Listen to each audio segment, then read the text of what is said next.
തൃശൂരിൽ ചേർന്ന CP John പക്ഷത്തിന്റെ യോഗത്തിനു ശേഷമാണ് CPM സംസ്ഥാന സെക്രട്ടറി പിണറായി വിജയനെതിരെ CP ജോൺ രംഗത്തെത്തിയത്.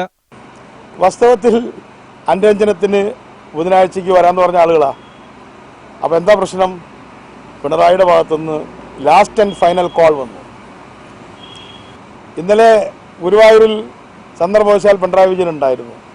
അപ്പോൾ പിണറായി വിജയൻ പറഞ്ഞു, എനിക്ക് ഇപ്പം തീരുമാനിക്കണം, എന്നാലല്ലേ കുഴപ്പമുണ്ടാക്കാൻ പറ്റുള്ളൂ. പാർട്ടിയുടെ കേന്ദ്ര കമ്മിറ്റി യോഗം ശനിയാഴ്ച വിളിച്ചു ചേർക്കും. പാർട്ടി ഓഫീസ് പിടിച്ചെടുക്കുന്ന നടപടിക്കെതിരെ തെരഞ്ഞെടുപ്പ് കമ്മീഷനിൽ പരാതി നൽകിയിട്ടുണ്ടെന്നും CP ജോൺ പറഞ്ഞു.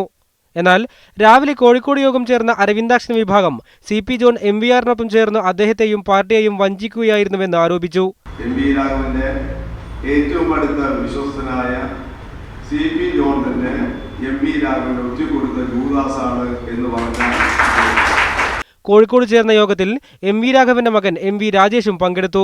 MVRന്റെ മകൾ ഗിരിജയും അരവിന്ദാക്ഷൻ പക്ഷത്താണ്. തിരുവനന്തപുരത്ത് വൈകുന്നേരം നടന്ന CP ജോൺ വിഭാഗത്തിന്റെ ജില്ലാ കൗൺസിൽ യോഗത്തിൽ MV രാഘവന്റെ മൂത്ത മകൻ MV ഗിരീഷ് കുമാർ പങ്കെടുത്തു. ഇത് ഒറ്റക്കെട്ടായിട്ട് LDFിൽ പോകുന്ന ആരാ പറഞ്ഞത്?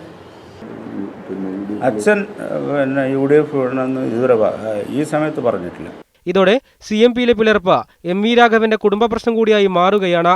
വിവിധ ബ്യൂറോകൾക്കൊപ്പം ന്യൂസ് ഡെസ്ക് മീഡിയ 1.